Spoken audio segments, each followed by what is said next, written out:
Hello everyone, आप देख रहे हैं अपना यूट्यूब चैनल कैंडिड टेक। मैं हूं आपके साथ अनुषा त्रिपाठी।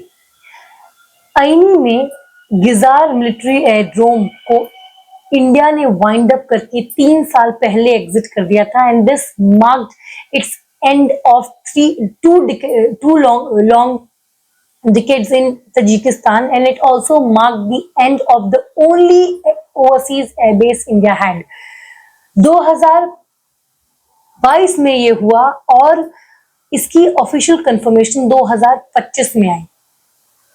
ये जो एयरबेस है ये तजिकिस्तान में है, located in its capital west of Dushanbe. Dushanbe Tajikistan capital है, उसके वेस्ट में ये गिजार मिलिट्री एयरड्रोम लोकेटेड है एंड ये स्ट्रेटेजिकली इंडिया के लिए बहुत ही इंपॉर्टेंट है क्योंकि ये तजिकिस्तान चाइना को बॉर्डर करता है, अफगानिस्तान को बॉर्डर करता है और पीओके के बहुत पास है।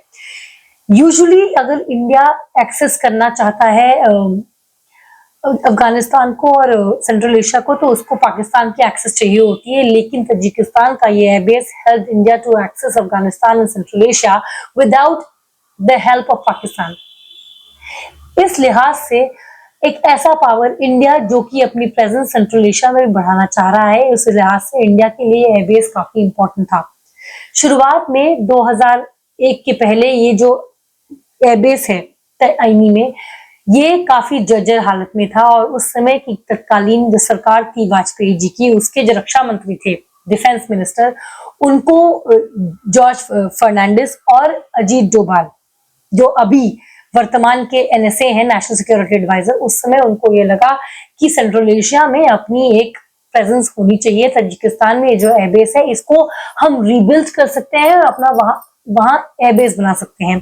तो आईनी का ये जो एयरबेस है इसको इंडिया के बॉर्डर रोड ऑर्गेनाइजेशन बीआरओ ने इंडियन एयरफोर्स ऑफिशियल्स के साथ मिलकर वापस कंस्ट्रक्ट किया था and they built a 3200 mile long airbase जिसपे एक बड़ा एयरक्राफ्ट भी उतर सकता है और 20 साल तक अपनी प्रेजेंस वहां बना के रखी।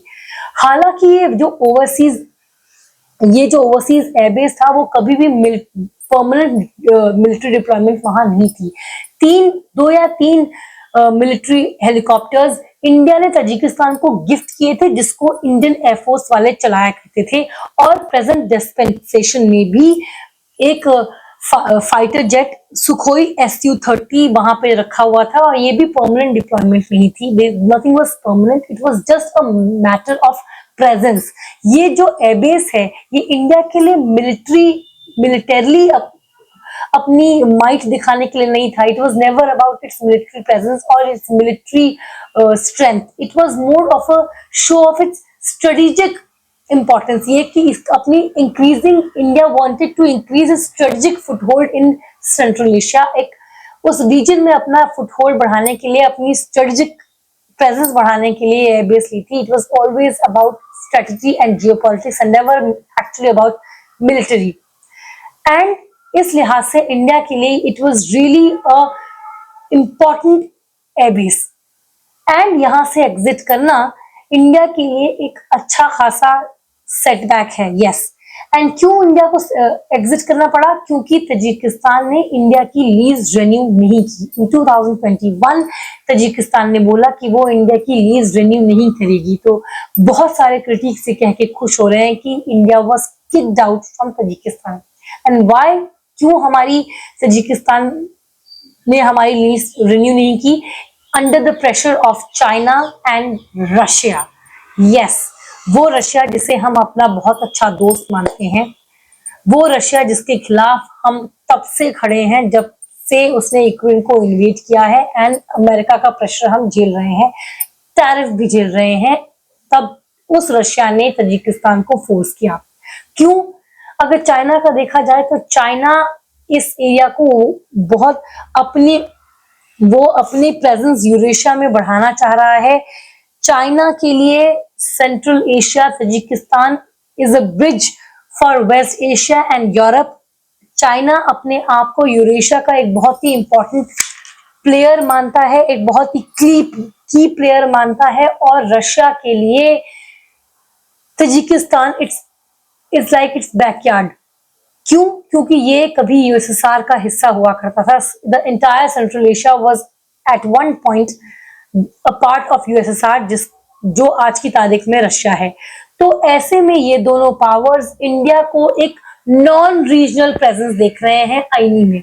उनको लग रहा है ये एक नॉन रीजनल प्लेयर आ गया है, जो कि ना ही रशिया को मंजूर है, ना ही चाइना को मंजूर है। मैंने बहुत पहले एक वीडियो बनाया था, आप प्लीज उसे जाके चेकआउट करिएगा। उसमें मैंने कहा था कि यूएसए तो हमारा दोस्त नहीं है, साथ में रशिया भी हमारा दोस्त नहीं है। In international politics there are no permanent force, no permanent friends, only permanent interest. उस वीडियो में मैंने कहा था कि रशिया भी हमारे साथ तक तभी तक है जब तक उसका उल्लू सीधा हो रहा है, जब तक हम इम्पोर्टेंट उसके लिए जरूरी है, जब तक हम उसके काम आ रहे हैं। इसलिए हम जरूरी है कि हम अपने दोस्त बने, अपनी इकोनॉमिकली और मिलिटरली हम अपने आप को मजबूत बनाए, और तभी तक जो हमारे दोस्त हैं वो बने रहेंगे, इंक्लूडिंग रशिया। मैं उसका लिंक जरूर दूंगी आपको एंड में, आप उसको चेक जरूर करिएगा।